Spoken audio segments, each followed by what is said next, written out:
Mornings were the most daunting. Upon opening my eyes, I saw illusions. The mirrors on my wall reflected undistinguished shapes and lights, if only to remind me of my unflattering characteristics.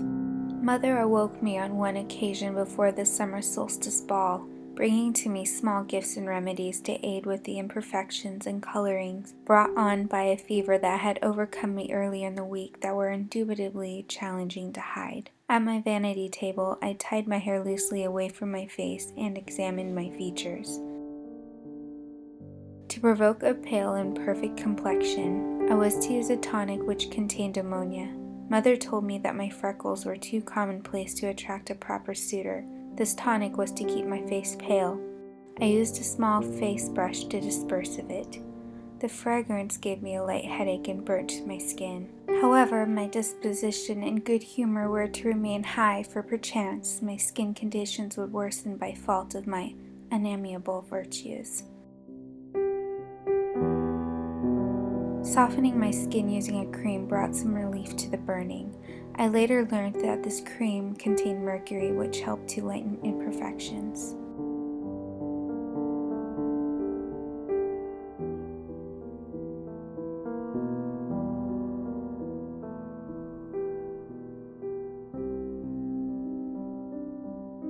I exercised caution in applying a paint upon my face to disguise the differing hues.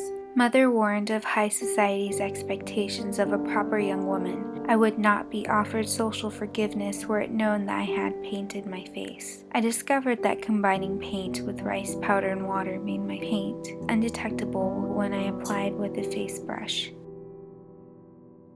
My perhaps most valued cosmetic was my pearl powder. It hid the paint and lightened my complexion even more so. Although expensive, it upheld my honor and barred any association with the likes of the heathens.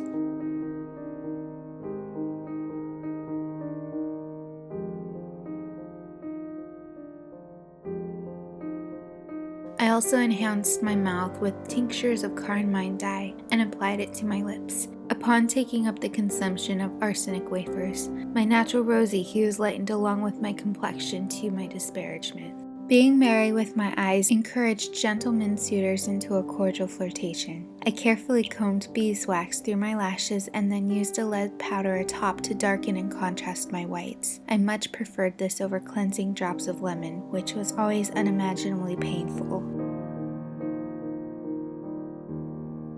To enhance a young and unmarred face, I brushed on a rose powder to the tops of my cheeks.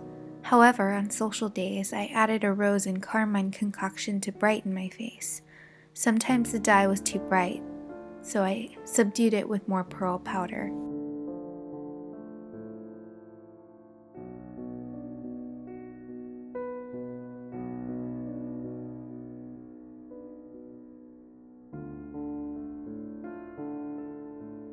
A waxy kohl mixture subtly drawn on the underside of my lashes concluded my eye vanities. All the noble aristocrats are expected to be in attendance at the solstice ball. Albeit my distorted vision and weakened stance, my determination could not be overcome. On this eve, I used a blue dye to give the appearance of translucent skin by revealing the blue veins beneath. My dear friend Martha advised that her husband had asked for her hand on the eve that she tried this vanity. I attended the ball for a short duration despite my weakness, and found myself in good fortune as my suitor, Mr. Brighton, asked for my hand. We wed the following spring, and shortly thereafter was taken ill again, confined indoors. I had to ascertain to our gentry my good spirits and joy once I revived from my energy, although I still looked sickly. I could not find solace in my vanities, and the regimens of my youth no longer worked, although I continued with them religiously. I aged, no longer yielding the angelic features I had carefully enhanced.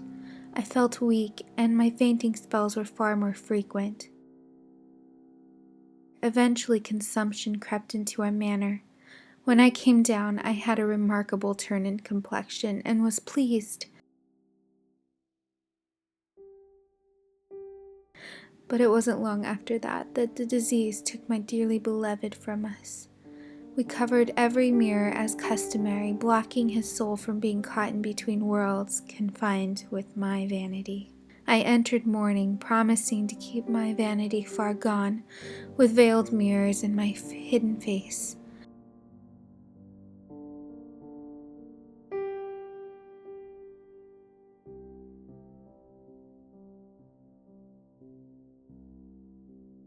But my vanity prevailed 10 years past. My face is no longer familiar, and with disgust, continued to live in darkness as to hide away my shame from my manner. 20 years have now passed, and today my vanity prevails again.